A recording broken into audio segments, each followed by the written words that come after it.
Nako, heto na mga kababayan, grabe to, ha? Walang kawala sa matinding resback ni VP Sara. Yan po ang ating alamin mga kababayan sa video ito. Pero bago po natin simulan yan, palike naman po ng video ito, malaking tulong po yan. Maraming salamat po at eto nga. Pasadahan muna natin itong mga nagte-trending na balita dito po sa social media at eto, nako, ha? Eto pong ilang mambabatas sa tumutol sa death penalty para sa mga kurap na opisyal. Ayan na. Ayon po dito sa Masang Pilipino, panukalang bitay sa mga tiwaling opisyal, tinutulan ng ilang mambabatas. Siyempre, yung tututol dyan, yung mga kurap, di ba? Obviously, di ba? Tutol ang ilang mambabatas or kongresista sa panukalang ibalik ang parusang kamatayan laban sa mga tiwaling opisyal ng gobyerno. Kaugnay ito sa House Bill 11211 na naglalayong ipataw ang death penalty sa pamamagitan ng firing squad sa mga mapapatunayang sangkot sa korupsyon. Ayon kay Manila District Representative Joel Chua, ayan si Chua. Namalitahan yata ito si Chua kaya ayaw mag-death penalty. Sabi po ni Chua, maaaring labag ito sa saligang batas dahil hindi pinapayagan ng konstitusyon ang death penalty. Maliban kung muling maisa sa batas. Kaya nga kailangang maisa batas yan eh. Diba? Dagdag pa ni Chua, kailangang munang ideklarang heinous crime ang korupsyon upang magkaroon ng legal na batayan ang panukala. Ideklara nyo, di ba? Para matanggal ang mga korap sa gobyerno. Bakit ayaw nyong ideklara? Sabi niya, sa ngayon hindi pa tiyak kung muling ihahain ang panukala sa ika-20 kongreso sa 20th Congress, no? Nako. Talagang I think wala talagang pasa ang death penalty kasi halos lahat eh. Halos lahat ng mga buhaya ay mga buhaya talaga. Takot dyan sa death penalty. Ito pong naging komento ng ating mga kabayan patungkol dyan. Sabi po ni Lisel Mega, bakit sila ang tatanungin? Di ba dapat taong bayan ang dapat tanungin kung payag or hindi? Tax ng taong bayan kinukuha, sweldo nila. So dapat taong bayan ang mag-decide ano pwede gawing sa mga korap, okay? Natural lang, natutol sila. Sino ba naman hindi takot mamatay? Correct. Dapat taong bayan talaga eh, no? So, kung ikaw ang tatanungin, payag ka ba? Kayo mga kababayan na nanonood po sa atin dito, no? Kung ikaw po ang tatanungin, payag ka po bang maibalik ang parusang bitay sa mga tiwaling opisyal, sa mga korap na opisyal ng gobyerno? Ako po 1,000%. 1 million, trillion percent. Agree po tayo dyan mga kababayan, okay? So, ito pa po ang komento ni Boyo. Put in a referendum. Let the people decide. Ayan. Marami talaga dito nagsasabi na dapat taong bayan talagang mag-decision dyan eh. Kasi wala naman talaga tayong mapapala dito sa Kongreso. Even sa Senado. Oo, kasi pare-paras lang naman kulay yan eh. Pagdating sa pera, sila po ang mga pasimuno sa mga korupsyon, no? Sabi po dito ni Nori, you'll catch the fish through its mouth. Oo nga. Parang umamin na rin dito si Chua na talagang siya ay korap, di ba, mga kababayan? Sabi po ni Hernandez Verta, a wise man once said, if I am part of that corruption, I'll defend it. Wise nga ba yung nagsabi? Pero tama pa rin. Okay. Anyway, ano po ang inyong opinion dyan mga kaubayan? Just comment down below. At eto eto mga kaubayan, yung sunod natin ipapakita mga karibyo natin. Kasamahan din po ni Chua dyan po sa House of Representatives. At gagawin niya, para may plano siya. Ito, pakita po natin ha. Sabi po dito, no? Sabi po ay Earth Hour. Iminungkahing gawing regular ng isang congressman para tipid anya sa kuryente. Si Manila Representative Rolando Valencio Dapat daw gawing regular ang pagpatay ng kuryente sa loob ng 1 oras tulad ng Earth Hour upang mapalaki ang matitipid sa konsumo ng enerhiya at maiwasan ang kakulangan ng supply ngayong tag-init. Alam nyo, so etong naisip ko, baka gusto niyang gawing batas, no? Baka gusto niyang gawing batas yung 1 hour regular na pagpatay ng ilaw. You know what? Hindi naman yun ang problema eh. Diba? Marami pong nakadepend. Oh, mga nakadepende po sa, for example, yung ospital. Papatayan mo yan ng araw-araw, magpapatay kayo sa ospital. Baka araw-araw may patay rin sa ospital. Diba? Marami po ang gamit ng ilaw. Diba? Kahit sabi mong Earth Hour yan, di ba? Marami pa rin hindi nagpapatay ng ilaw. Bakit? Kailangan po nila eh. Di ba? Ito ang naisip ko, pag ito ginawang batas, mas mapapamahal po tayo. Bakit? Hindi naman porket sabihin na patay ng kuryente, di gagamit yan ng alternative, di ba? O gagamit sila ng generator, mga kababayan, which is mas mahal pa sa kuryente. Kasi mahal nga ang gasolina, di ba? Ang petrolyo. Mahal ang gasoline, mga kababayan. Naisip mo ba yon? Ikaw, Senator Rolando, Representative Valenciano. Kaya marami pang uminit ng ulo dito sa gustong mangyari na gusto yatang gawing batas ang Earth Hour, mga kababayan. Okay, ito pong naging komento ng ating mga kababayan patungkol dyan. Sabi po ni Lino, abolish na po Congress at Senate para lalong makatipid. Correct, no? O pagdating sa taong bayan, tinitipid nyo. Pero pagdating sa inyong mga korupsyon, sa inyong mga kalukuhan, walang tipid-tipid. Okay? Billions, millions, trillion po ang inyong nakukurakot. Ha? Diba? Huwag naman ganun. Diba? Mas dapat nga bigyan nyo ng prioridad ang taong bayan eh. Hindi binibigyan nyo lang yung prioridad, yung inyong pangungurakot. Diba? Napaka-unfair naman po nun. Kaming taong bayan magtitipid para lang kayo may makurakot. Diba?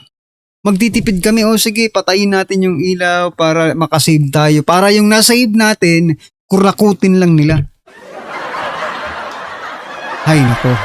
Sabi po dito, ang isip kuryente kailangan ng tao sa trabaho at sapat na sweldo para makasurvive. Ba? Sa pagkaganid at pagkagahama ng mga oligarko, baka yung Earth Hour ay maging Earth Day o Earth Week o Earth Month. Ayan na. Ha? Ay nako. Tipid kuryente yung bahay mo.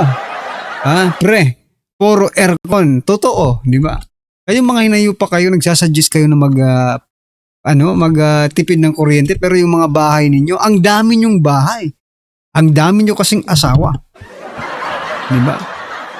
Yung iba, di ba? Kami pinagtitipid nyo kami, pero kayo hindi, no? Paano nga ba sila? Hindi naman nila kailangan magtipid no? Kasi sagana po sila. Yung mali-malitang basura, perang yan, sagana po sila. They don't have to.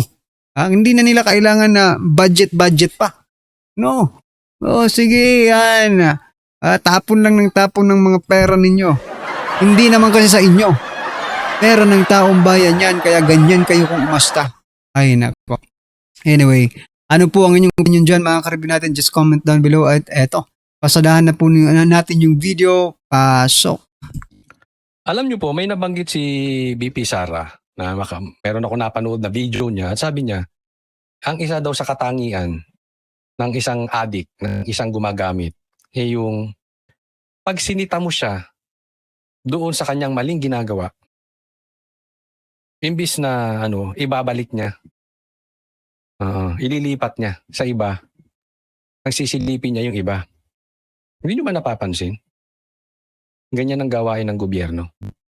Kasi sa laki ng kanilang problema dito sa ghost projects, sa laki ng problema nila sa pork barrel, and program funds, etc., may malaki pa silang problema sa Cabral Files na itinuturo na di umano talagang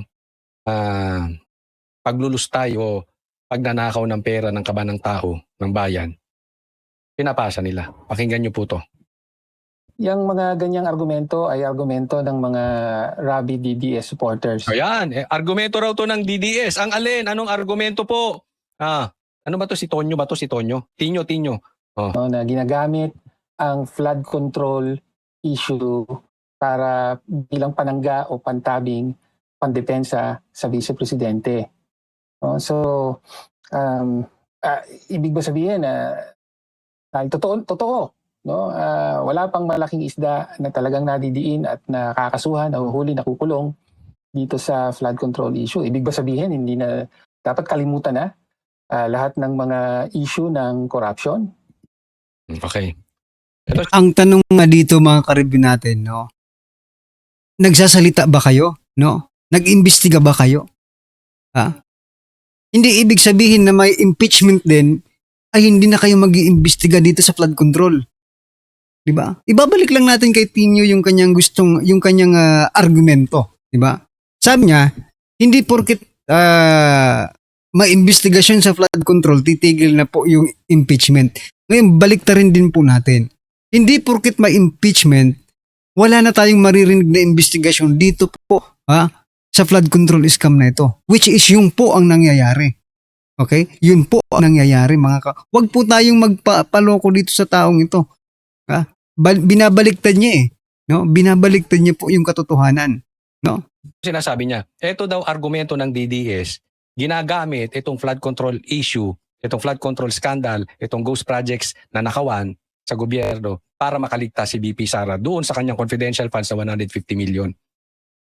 Tanga ata itong kayo nahubos ka. Tanga ba siya? O nagtatanga-tanga? Dalawa na. Bakit? Let the major be the major and the minor be the minor. Ako, alam niyo po, pag may nakakausap akong tao, tapos pinagbabali-baligtad yan, naaasar ako. Mabilis ako maasar sa ganyan eh. Kasi alam mo, nililigaw nila yung sitwasyon. Okay, ano bang ibig sabihin, let the major be the major and the minor be the minor? Pag-usapan lang natin yung major. Doon tayo mag-focus. Ano ba yung major problem? Ano ba yung major issue? Kasi kung pag-uusapan natin, at kakaririn natin yung minor issue, huwag na tayo mag-usap. Ayaw kitang kausap. Sa totoo lang.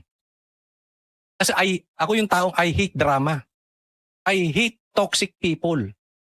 Kung ang pag-uusapan natin wala ring kwenta, ganyan lang, titingnan ko lang agad yan. Ano ba itong pinag-uusapan natin? Major, minor? Pag yung pag-uusapan natin, small talk, walang kwenta, pass. Minor ba? Pag-uusap, wag na, pass. Doon tayo sa major. Doon tayo sa major issue. Balikan natin sa sitwasyon. Brad, ang major issue dito yung flood control. Kasi yung confidential funds ni BP Sara na 150 million, masingil man si BP Sara doon, managot man si Sara o hindi magugutom ang Pilipino. Are you stupid? Tanga ka ba o nagtatanga-tangahan? Itong flood control, this is the major issue. This is the main issue. Kasi pag hindi natin nasolusyonan to, maraming mamamatay. Ulit. Susunod nitong January na season, February, tapos summer na. Tapos ng summer, tag-ulan na naman, bagyo na naman. Ang daming malulunod na naman dahil sa baha. So ang gusto rin dito na sabihin ni Tinyo, no, mga karibin natin, magkaroon ng accountability. It doesn't matter kung malaki or maliit yung amount as long as maging accountable sila. Diba? But eto nga ang problema. Hindi kayo nagsasalita ng accountability for those who are involved sa flood control scandal na yan. Marami po sa inyong mga kasamahan. Kung hindi man ikaw, yung mga kasamahan mo, they are involved. They are involved dyan po sa flood control scandal na yan. And yet, anong ginagawa ninyo? For example na lang, Ethics Committee. Committee on Good Governance. Nasaan na mga committee yan? Dati, nung binibira nyo si BP Sara, kahit isang committee lang, Pinagsama-sama nyo na. May Quadcom, may Tricom. As long as mapag-usapan nyo lang si VP Sara. As long as ma-impeach nyo lang si VP Sara. Di ba? Pero, ngayon kayo po ang mga involved. Yung mga kasamahan nyo yung involved. Diyan po sa House of Representatives. Di ba? Mali-maleta po ang dinideliver na mga pera. Where is the accountability? Di ba? Yung kasi ang gusto niyang iparating sa atin eh. Mapaliit, maliit man o malaking halaga, kailangan managot. No? Kailangan managot. Niloloko naman tayo dito eh. No? Actually, sinisingle out ninyo si VP Sara. No? Kasi dapat, pag-usapan din natin yon, imbestigahan nyo. Mas nauna pa nga yun eh. Diba? Mas nauna pa nga yung mga flood control scandal na yan eh. Pero wala kayo, naging tahimik lang kayo, mga inayupak kayo. Diba? Nakakainis din minsan. Dapat talaga siguro ipasa na yung death penalty sa mga corrupt na mga politiko eh. No? Tingnan natin, tingnan natin kung meron pang mga politikong tumakbo. Diba? Kasi ngayon, kahit hindi naman natin sa minamaliit, no? Kahit wala kang pinag-aralan, pwede kang maging presidente, di ba? As long as you are a Filipino citizen, di ba? At nasa tamang edad ka na, okay? Pwede ka. Kahit sino lang pwede, mga ka-review natin.